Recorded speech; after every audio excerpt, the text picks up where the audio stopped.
Hello everyone, मी प्रियंका सकपाळ तुमचं सर्वांचं माझ्या चॅनलवरती खूप खूप स्वागत करते आहे. जसं की आत्ता आपली सिरीज चालू आहे पूर्ण महिन्याच्या राशी भविष्यासाठी. आज आपण बघणार आहोत मीन राशीसाठी ऑगस्ट 2025 हा महिना काय घेऊन आला आहे. ठीक आहे, सुरुवात तर करूया. त्याआधी आपल्याला काय करायचं आहे, 1176 टाईप करायचं आहे आणि एनर्जी सोबत कनेक्ट व्हायचं आहे. खाली दिलेल्या स्क्रीनवरती तुम्ही मला कॉन्टॅक्ट करू शकता व्हॉट्सॲपवरती. आणि तुम्हाला जर पर्सनल रिडिंग हवी असेल किंवा एखादा कोर्स करायचा असेल तर तुम्ही त्या बाबतीत सविस्तर चर्चा व्हॉट्सॲपवरती करू शकता. थँक्यू. आपण पुढे जाऊया. मीन राशीच्या लोकांसाठी ऑगस्ट 2025 हा महिना कसा असणार आहे बघूया. काय आहे मीन राशीसाठी ऑगस्ट महिन्यामध्ये घडणार काय आहे. Very nice. वा, चांगले कार्ड आलेले आहेत. पहिलं कार्ड सांगतं की काही कामं ना तुमची कोऑर्डिनेशनने होणार आहे. ठीक आहे, डिस्कस करा आणि योग्य निर्णयापर्यंत जाण्यासाठी.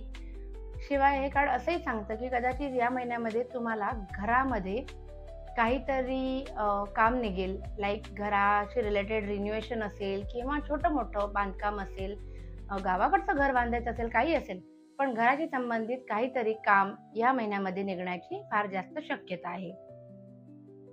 दुसरं कार्ड आहे जजमेंटचं कार्ड आलंय, तेही सरळ म्हणजे अपराईटमध्ये. याचा अर्थ काय आहे, या महिन्यामध्ये तुम्हाला तुमच्या चांगल्या कर्मांचं फळ म्हणून पूर्ण महिना छानच जाणार आहे. तुम्ही एखाद्या प्रॉब्लेममध्ये जरी अडकलात ना तर युनिवर्स तुम्हाला सहज हात देईल आणि त्या प्रॉब्लेममधनं बाहेर काढेल. कळलं? तो निश्चिंत राहा. सुंदर कार्ड आलंय. आणि तिसरं कार्ड आलेलं आहे, ते पण चांगलं आहे. हे 6 ऑफ कप आहे. 6 हा शुक्राचा रिलेटेड असतो, शुक्राशी रिलेटेड असतो. आणि त्याचप्रमाणे हे कार्ड असं सांगतं की तुम्हाला तुमची जुनी कुठली तरी व्यक्ती तुमच्या आयुष्यात असलेली पुन्हा भेटण्याची शक्यता आहे. प्लस वडिलोपार्जित जागेशी संबंधित जर काही चर्चा चालू असेल तर त्याचा निकालही तुमच्यासाठी चांगला लागण्याची शक्यता आहे. या सगळ्याच्या मध्ये तुम्हाला कोणीतरी अचानक जर गिफ्ट पाठवलं तर कसं वाटेल, तसंच काहीचं असणार आहे हा महिना, की कुठून तरी काही ना काही गिफ्ट देण्याची फार जास्त शक्यता आहे. हा महिना खूप छान आहे असं सांगते. तर एवढे छान कार्ड्स आले तर बघूया आपल्याला एंजल्स तुम्हाला काय मेसेज देतात की या महिन्यामध्ये ऑगस्ट 2025 मध्ये तुमच्यासाठी ॲडवायजेबल कार्ड्स काय आहेत. बिहेवियर पॅटर्न तुमचं कसं असायला पाहिजे, तुम्ही कसं वागायला पाहिजे, काय गोष्टी तुम्हाला हेल्पफुल असतील ते आपण बघूया. ओके, 1 2 असा पण प्रश्न तुम्ही मनामध्ये करू शकता की ही सिच्युएशन आहे बाबा, या सिच्युएशन मधनं बाहेर पडण्यासाठी मी काय करायला हवं. मनामध्ये हा प्रश्न करा आणि उत्तर आपल्या समोर आहे. एक आहे गेट मोर इन्फॉर्मेशन, दुसरं आहे रोमॅन्स त्यांच्यासाठी आहे की जे मॅरिड आहेत. काही गोष्टींमध्ये वाद होत असतील तर त्यातनं मार्ग काढण्यासाठी तुम्ही तुमचा अप्रोच कसा ठेवायला हवा. रोमॅन्सचा दुसरा अर्थ असाही असू शकतो की तुम्ही जे काही करता ना त्याच्यामध्ये तुमचे 100% मन ओतून काम करा, तुम्हाला त्याच्यामध्ये यश मिळेल.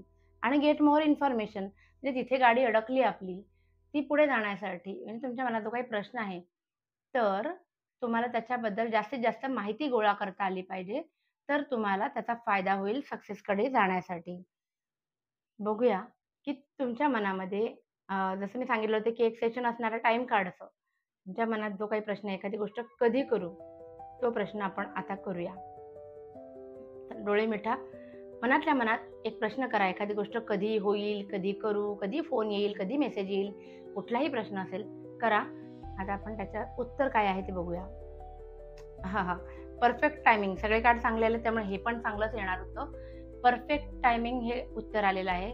August 2025 is the perfect timing. या महिन्यामध्ये तुमच्या मनासारखी एक गोष्ट होणार आहे आणि कॉंग्रॅच्युलेशन्स फॉर धिस.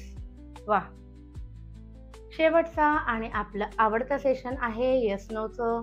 मीन राशीच्या लोकांना मनामध्ये आधीच वेंधळे असतात, खूप प्रश्न पडलेले असतात, कन्फ्युजन असतं.